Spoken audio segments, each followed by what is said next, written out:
Estamos em setembro, dia 10 de setembro é o Dia Mundial do Combate ao Suicídio e eu, como profissional da saúde mental, não poderia deixar de falar sobre esse tema que acomete quase 4 vezes mais os homens do que as mulheres. Meu nome é Aline, eu sou psicóloga e eu tenho esse canal aqui no YouTube e um perfil no Instagram para ajudar os homens através da psicologia. E por que hoje, ainda em 2022, é um tabu a gente falar sobre suicídio? Bom, já não é um tema muito fácil da gente abordar de uma maneira geral, é um tema penoso, difícil, que envolve falar sobre a nossa finitude mesmo, mas mais do que isso, ainda existe muito preconceito sobre o suicídio. A maioria das pessoas acham que quem fala que vai se matar tá fazendo isso para chamar a atenção, que quem se mata de verdade não fala sobre isso. Mas, gente, isso não é verdade. A maioria das pessoas que cometem suicídio já falaram sobre isso antes. E uma das formas mais eficazes que a gente tem de prevenir o suicídio é justamente falando, conversando sobre ele. Algo muito importante da gente saber, quando a gente está falando aqui desse tema, é diferenciar o que é o suicídio, o que é a ideação suicida, o que é pensar na morte e o que é a tentativa de suicídio. O suicídio é quando a gente deliberadamente tira a própria vida. A ideação suicida é quando se planeja, se pensa, se elabora até algum projeto para cometer o suicídio. A tentativa é quando de fato alguém tenta cometer o suicídio, tenta tirar a própria vida, mas não consegue. Agora, pensar na morte é algo que todo ser humano pensante faz. A gente pensa na nossa finitude a partir do momento que a gente se dá conta de que ela realmente existe. E não há nada de errado nisso. Na verdade, é algo natural, é algo que a gente nem controla.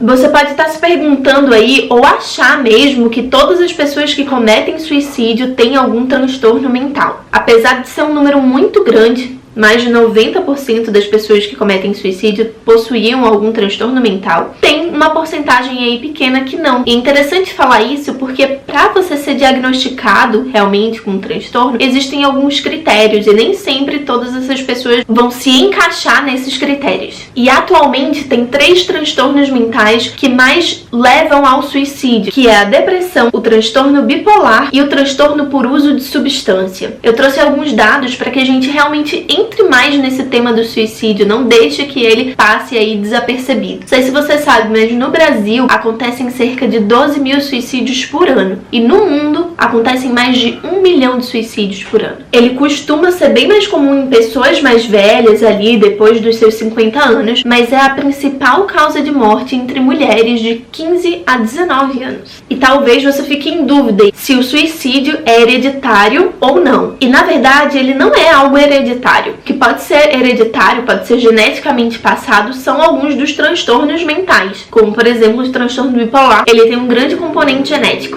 E é muito interessante a gente parar para pensar nessa relação entre o diagnóstico, o transtorno mental e o suicídio, para a gente entender que isso realmente não é frescura, não é algo simplesmente para chamar a atenção ali das pessoas. Alguém que pensa em cometer suicídio, alguém que tenta cometer suicídio, ela tá num sofrimento muito, mas muito grande. Geralmente ela tá sentindo muita culpa, muito medo, muita desesperança, às vezes até vergonha, uma frustração grande com tudo que está acontecendo ao seu redor. Então imagina todos esses sentimentos negativos, pesados, pairando sobre a sua mente, pairando sobre o seu corpo. Cada um tem uma forma de expressar esse sofrimento. Talvez alguns fiquem mais reclusos, outras pessoas são mais expansivas e querem falar disso a todo momento, mas isso não invalida aquilo que essa pessoa está sentindo de fato. Você pode ter certeza que se uma pessoa está falando sobre as ideações suicidas, se ela teve alguma tentativa de suicídio na história dela, ela não tá fazendo isso simplesmente para chamar a atenção. É um momento de sofrimento muito intenso. E mesmo que você pense, poxa, aquela pessoa tá fazendo isso realmente só para chamar a atenção, não, isso não tem nada a ver. Você não acha que é muito alarmante alguém querer chamar a atenção, querendo tirar a própria vida? A verdade, gente, é que quando uma pessoa chega nesse ponto já de algumas tentativas de suicídio ou de um comportamento autolesivo, de se machucar de alguma forma, se colocar em risco, ela tá passando por um sofrimento muito grande. Vai ficar difícil para ela ter esse discernimento de até onde ir, até onde não ir. Por isso que sempre que alguém fala sobre isso no consultório ou até dentro da tua família, não deixe passar desapercebido. Não é algo que você pode pagar para ver. É algo que realmente tem que ser prevenido, tem que ser cuidado. E qual é a melhor forma da gente lidar com o sofrimento? Assim como qualquer outro sentimento, que é algo que a gente não consegue controlar, ele simplesmente surge na gente. A melhor forma da gente lidar com ele é acolhendo e validando. talvez você não consiga imaginar como é para aquela pessoa se sentir dessa forma, se sentir daquela maneira. Mas você pode entender que na perspectiva dela, na vivência dela, ela tá se sentindo assim. É muito importante que quando alguém te comunique que tá com esse pensamento, essa ideação suicida, você se coloque ali para ajudá-la dentro dos teus limites. E sabendo que ela vai precisar de uma rede muito maior do que só de você. Provavelmente ela vai precisar de um acompanhamento profissional, de psicoterapia, de psiquiatria, para lidar com tamanho sofrimento. Além disso, você pode sempre recomendar o número 188 para que ela possa ligar e entrar em contato com o Centro de Valorização à Vida. Agora eu quero voltar aqui num dado que eu trouxe para você no começo desse vídeo, de que os homens, eles cometem suicídio quase 4 vezes mais do que as mulheres. Você consegue entender e dimensionar por que isso acontece? Bom, tem um componente aí realmente biológico, genético, de que os homens, eles têm uma impulsividade um pouco maior do que as mulheres. Mas, de uma maneira geral, os homens, eles não são ensinados, estimulados a cuidar da saúde e principalmente da saúde mental, assim como as mulheres são na sociedade. Além disso, ainda tem esse mito da autossuficiência, de que pedir ajuda não é coisa de homem, de que os homens realmente devem bancar tudo sozinho e fazer tudo sozinho e resolver qualquer problema que aconteça, que apareça sozinhos. E isso dificulta que o cuidado e o tratamento adequado consigam chegar até mais homens. Bom, ninguém consegue fazer absolutamente nada sozinho.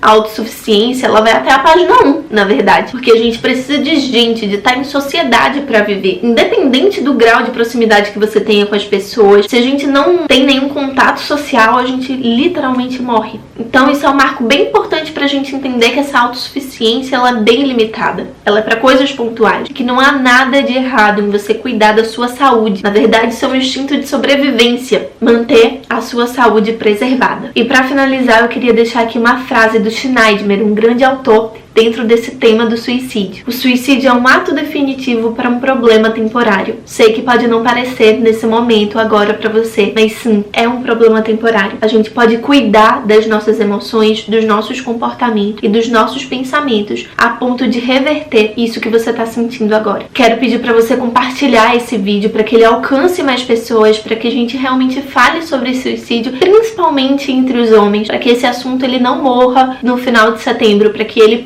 dure aí também por muito mais tempo. Um abraço pra você e eu te vejo semana que vem com mais um vídeo. Nesse mês de setembro eu tô fazendo uma série de lives lá no meu perfil do Instagram, justamente falando mais sobre saúde mental, sobre alguns transtornos mentais e como a nossa mente funciona. Se você se interessou por esse vídeo, por esse tema, dá uma olhadinha lá no meu perfil que vai ter bastante conteúdo sobre isso esse mês, tá certo?